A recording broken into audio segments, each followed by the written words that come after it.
Welcome, আসসালামু আলাইকুম। বন্ধুরা, এই ভিডিওতে আমি ফটোশপের একটি চমৎকার কাজ আপনাদেরকে দেখাবো। বন্ধুরা, স্ক্রিনে যে দুটি ছবি দেখতে পাচ্ছেন, এটি হচ্ছে অরিজিনাল ছবি এবং এই ছবিটিতে একটু কাজ করার পর তার ঠিক পাশে যে ছবিটি দেখতে পাচ্ছেন, এই ছবিতে রূপান্তর হয়েছে। দেখতে পাচ্ছেন বন্ধুরা, দুটি ছবির পার্থক্য কতটুকু। তো বন্ধুরা, আপনি যে কোনো ডার্ক এবং লো রেজুলেশনের ছবিকে কিছু ট্রিক্স অ্যান্ড টিপস অ্যাপ্লাই করে আপনি যে কোনো ধরনের ছবিকে প্রফেশনাল এবং এইচডি কোয়ালিটিতে পরিবর্তন করতে পারবেন। তো বন্ধুরা, এই ছবিটিকে আমি কিভাবে প্রফেশনাল মানের ছবিতে রূপ দিয়েছি সেটি এখন আপনাদেরকে বিস্তারিত দেখাবো। তো চলুন বন্ধুরা, শুরু করি।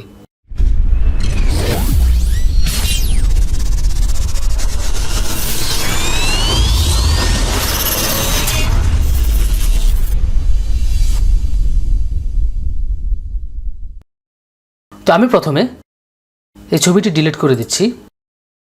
এখন আমরা এই ছবিটি নিয়ে কাজ করব। তো আমি ছবিটিকে একটু জুম করে নিচ্ছি। তো বন্ধুরা, এট ফার্স্ট আমি একটা নিউ লেয়ার ক্রিয়েট করব। তো নিউ লেয়ার ক্রিয়েট করার জন্য আপনি চলে যাবেন লেয়ার বক্সে। লেয়ার বক্সের ঠিক নিচে আসলে দেখতে পাবেন এখানে ক্রিয়েট এ নিউ লেয়ার একটি অপশন রয়েছে, আপনি এটিতে ক্লিক করবেন। একটি নিউ লেয়ার ক্রিয়েট হয়েছে।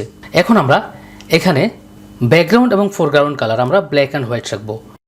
ব্যাকগ্রাউন্ডে ব্ল্যাক থাকবে এবং ফোরগ্রাউন্ডে হোয়াইট থাকবে। তো আমি এটি করলাম। করার পর আমরা ব্রাশ টুলে ক্লিক করব। ব্রাশ টুলে ক্লিক করার পর ব্রাশ টুলের আন্ডারে উপরে যে অপশনগুলি দেখতে পাচ্ছেন, এখান থেকে আমি এটি সিলেক্ট করলাম এবং হার্ডনেসটা একটু বাড়িয়ে দিই, 15 রাখলাম। এরপর আপনারা এখান থেকে অপাসিটি 100% করে দিবেন এবং ফ্লোটাও 100% করে দিবেন। করার পর ছবিটিতে যতটুকু পেজ রয়েছে আমি ততটুকু সিলেক্ট করে নেব। আপনি মাউস ড্র্যাগ করলে এটি সিলেক্ট হয়ে যাবে। আমি করছি, দেখেন।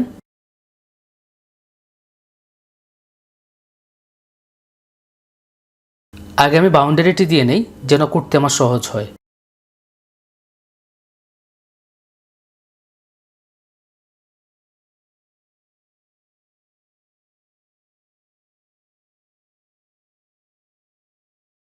বন্ধুরা, দেখতে পাচ্ছেন আমার সিলেক্ট করা শেষ হয়ে গিয়েছে। এখন আমরা লেয়ার 1-এর অধীনে যে ব্লেন্ডিং মোড অপশন রয়েছে, এখান থেকে আমরা ব্লেন্ডিং মোড অপশন থেকে সফট লাইট অপশনটিতে ক্লিক করব। দেখতে পাচ্ছেন বন্ধুরা, সফট লাইট দেওয়ার পরে ছবিতে কতটুকু পরিবর্তন এসেছে। এরপর আমি ব্রুগুলোকে একটু কালো করে দিই। এখানে লেয়ার 1টিকে আমরা মাস্ক করব। মাস্ক করার জন্য এখান থেকে আমরা মাস্ক ক্লিক করলাম। লেয়ার 1টিকে মাস্ক করে নিলাম। তো বন্ধুরা, লেয়ারটি মাস্ক করলাম। মাস্ক করার পর আমরা এখানে ব্রাশ টুলে ক্লিক করব। ব্রাশ টুলে ক্লিক করে আমরা ব্যাকগ্রাউন্ডটি ব্ল্যাক অ্যান্ড হোয়াইট রাখবো, মানে উপরে ব্ল্যাক রাখবো, নিচে হোয়াইট রাখবো। সিলেকশন যে বৃত্তটি রয়েছে, এটি আপনি কিবোর্ড থেকে লেফট ব্র্যাকেট এবং রাইট ব্র্যাকেট চেপে ছোট বড় করে নেবেন আপনার পরিমাণ মতো। তো আমি ব্রুর উপরে মাউস ড্র্যাগ করব। ড্র্যাগ করলে একটু কালো হবে।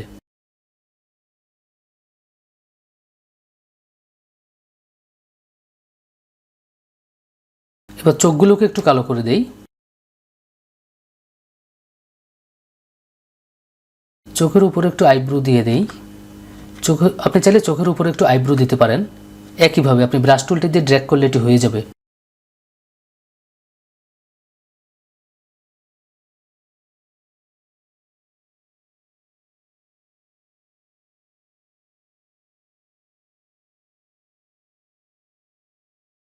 তো বন্ধুরা, এরপর আমরা চলে যাব অ্যাডজাস্টমেন্ট লেয়ারে। অ্যাডজাস্টমেন্ট লেয়ার ক্লিক করার পর আমরা সিলেক্টিভ কালার অপশনটিতে ক্লিক করব। ক্লিক করার পর আমরা এখানে কালার্স যে অপশনটি রয়েছে, এখান থেকে আমরা হোয়াইট সিলেকশন করে দিব। তো হোয়াইট সিলেক্ট করার পর আমরা সাইন যে কালারটি রয়েছে, এটিকে একটু মাইনাস করে দেই। মেজেন্টাও একটু মাইনাস করে দেই। করার পরে আমরা আবার চলে গেলাম লেয়ার প্যানেলে। লেয়ার প্যানেলে যাওয়ার পর আমরা এই 3টি লেয়ারকে সিলেক্ট করব। আপনি কিবোর্ড থেকে কন্ট্রোল চেপে ধরে লেয়ারগুলোকে সিলেক্ট করতে পারবেন।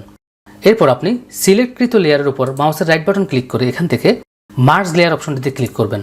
তো ক্লিক করার পর বন্ধুরা, আমরা এই লেয়ারটিকে একটি কপি করে নেব। আমি ব্যাকগ্রাউন্ড লেয়ারটির উপরে মাউস ড্র্যাগ করে ক্রিয়েট এ নিউ লেয়ারের উপর এনে ছেড়ে দিলে আরেকটি লেয়ার কপি হবে। এরপর আমরা ব্যাকগ্রাউন্ড লেয়ারটিকে হাইড করে রাখি, চোখটি তুলে দিলাম। তারপর আমরা চলে যাব ফিল্টার মেনুতে। ফিল্টার মেনুতে এসে আমরা ক্যামেরার ও ফিল্টার অপশনটিতে ক্লিক করব। ক্লিক করার পর বন্ধুরা, এখান থেকে আমরা টেম্পারেচারটি একটু বাড়িয়ে দেই, তারপর একটু বাড়িয়ে দেই। এরপরের যে অপশনটি রয়েছে, আমরা এখান থেকে লিউমেন্সটি আমরা 50 করে দেই। লিউমেন্স কন্ট্রাস্টটি আমরা 50 করে দেই। এরপর ওকে ক্লিক করলাম। তো এই লেয়ারটিকে আমি অন করে দেই। দেখতে পাচ্ছেন বন্ধুরা কতটুকু পার্থক্য চলে এসেছে ছবিটির মধ্যে। এরপর বন্ধুরা এখানটায় দেখতে পাচ্ছেন কিছু কিছু জায়গায় রিফ্লেকশন রয়েছে, মানে ছবির মধ্যে একটি জ্বলা জ্বলা ভাব আছে। তো এটিকে আমরা এখানে ব্রাশ টুলে ক্লিক করে আমরা অপাসিটি করে দিই হচ্ছে 20 এবং ফ্লোটা আমরা 30 করে দিই। 30 করার পর আমরা বৃত্তটিকে কিবোর্ড থেকে রাইট ব্র্যাকেট চেপে একটু বড় করে নেই। এবার আমরা রিফ্লেকশন যে অংশটি রয়েছে তার পাশে ভালো অংশটুকুর মধ্যে কিবোর্ড থেকে অল্টার প্রেস করে আমরা একটি ক্লিক করে একটি ক্লিক করে আমরা এখানটায় এই কালারটির স্ক্রিনশট নিব। চলে এসছে। এবার আমরা যেখানটায় ছবির ঝলসানো আছে সেখানটা আমরা মাউস ড্র্যাগ করব।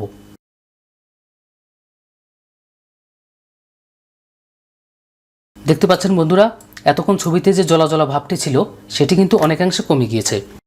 এখন আমরা ঠোঁটের মধ্যে একটু লিপস্টিক লাগাবো। ঠোঁটে লিপস্টিক লাগানোর জন্য আমি একটি নিউ লেয়ার ক্রিয়েট করলাম। নিউ লেয়ার ক্রিয়েট করার পর আমরা এখানে ফোরগ্রাউন্ড কালারে একটি কালার সেটিং করব। যেই কালারের লিপস্টিক আমরা দিতে চাচ্ছি সেই কালারটি আমরা এখান থেকে সেটিং করব। তো আমি এই কালারটি নিলাম। নেওয়ার পর আমরা ব্রাশ টুলে ক্লিক করব। ব্রাশ টুলে ক্লিক করে এখানটা অপাসিটি আমরা 100% করে দিব এবং ফ্লোটিও 100% করে দিব। তো করার পর আমরা ঠোঁটটিকে সিলেকশন করব। আমি বৃত্তটিকে একটু ছোট করে নিচ্ছি।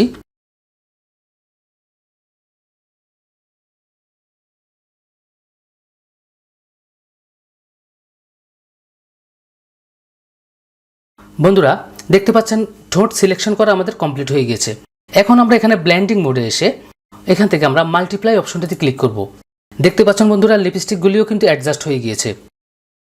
তো বন্ধুরা ছবিটিকে আরও একটু স্মার্ট করার জন্য আমরা লেয়ার 1 সিলেক্ট থাকা অবস্থায় আমরা 3টি লেয়ারকে কিন্তু অ্যাডজাস্ট করে নিতে হবে। সেটার জন্য আমি কিবোর্ড থেকে কন্ট্রোল ই প্রেস করলাম। তো সবগুলি একটি লেয়ারে পরিণত হয়েছে। এখন আমরা চলে যাব ফিল্টার অপশনে। ফিল্টার অপশন থেকে আমরা এখানে এসে নয়েজের প্রফেশনাল অপশনটিতে ক্লিক করব। ক্লিক করে এখানে আমার যা সেটিং দেওয়া আছে তাই থাকলো। এখানে আমি লিউমেন্স দিয়ে রেখেছি 70 থাক এবং কালারটি দিয়ে রেখেছি 80। তো এই অবস্থায় রেখে আমি ওকে ক্লিক করলাম। তো বন্ধুরা আগের ছবিটি এবং বর্তমান ছবিটি কতটুকু পার্থক্য এটা নিজের চোখেই দেখলেন। তো বন্ধুরা আসল কথা হচ্ছে কোন ছবিতে কি কালার দিলে ভালো লাগবে সেটা কিন্তু আপনার উপরেই ডিপেন্ড করে। কারণ সব মানুষের ছবি কিন্তু একরকম উঠে না। যেমন ফর্সা মানুষের ছবি একরকম উঠে এবং যারা একটু কালো বর্ণের আছে তাদের ছবি কিন্তু আরেক রকম ওঠে। তো আপনি নিজেই ঠিক করতে হবে কোন ছবিতে কোন কালারটি দিলে আপনার কাছে ভালো লাগবে। তো বন্ধুরা আশা করছি টিউটোরিয়ালটি আপনাদের অনেক ভালো লেগেছে। আর যদি ভালো লেগে থাকে তাহলে অবশ্যই লাইক করবেন এবং আমাকে কমেন্ট করে জানাবেন। তো বন্ধুরা দেখা হবে পরবর্তীতে আবার নতুন চমৎকার কোনো টিউটোরিয়াল নিয়ে। সে পর্যন্ত সবাই ভালো থাকুন। আল্লাহ হাফেজ।